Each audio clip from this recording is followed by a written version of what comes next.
చిన్నప్పుడు విజిల్ వేస్తే మా అమ్మ చీపురు కట్టతో ఒక్కటి ఇచ్చిందండి. అప్పుడు విజిల్ వేస్తే మీద చీపురు కట్ట పడింది. ఇప్పుడు విజిల్ వేస్తే ఏం పడుతుందో చూద్దాము. Oh my God, chocolate!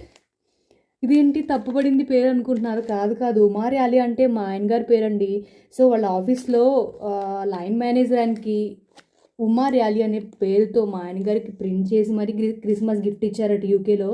So ఈ ఐడియా చాలా నచ్చింది. మన ఇండియాలో ఉందో లేదో నాకు తెలియదు. ఇలా నాలాగే ఫస్ట్ టైం చూస్తున్న వాళ్ళకి తెలుస్తుందని నేను ఈ వీడియో చేస్తున్నాను. కేవలం పేరు ఒకటే కాకుండా వెనక వాళ్ళ ఫీలింగ్స్ని కూడా ఎక్స్ప్రెస్ చేశారండో. ఈ ఫోన్లో రివర్స్లో కనిపిస్తుంది, నేను చదివి వినిపిస్తాను. Uma, seasons greetings and thank you for all your contributions through out the year from line manager అని పేరు రాసిచ్చారు. చాలా బాగుంది కాదు? ఇలా మన ఫీలింగ్స్ని మన డైరీ మిల్క్ పైన ఎక్స్ప్రెస్ చేసిస్తే ఇంకా మెల్ట్ అయిపోవాల్సిందే ఎవరైనా కదా. సో వీడియో అయితే నాకు చాలా బాగా నచ్చింది, మీకు కూడా నచ్చింది అనుకుంటున్నాను. మరిన్ని వీడియోస్తో మళ్ళీ కలుద్దాము. అంతవరకు సెలవు, బాయ్.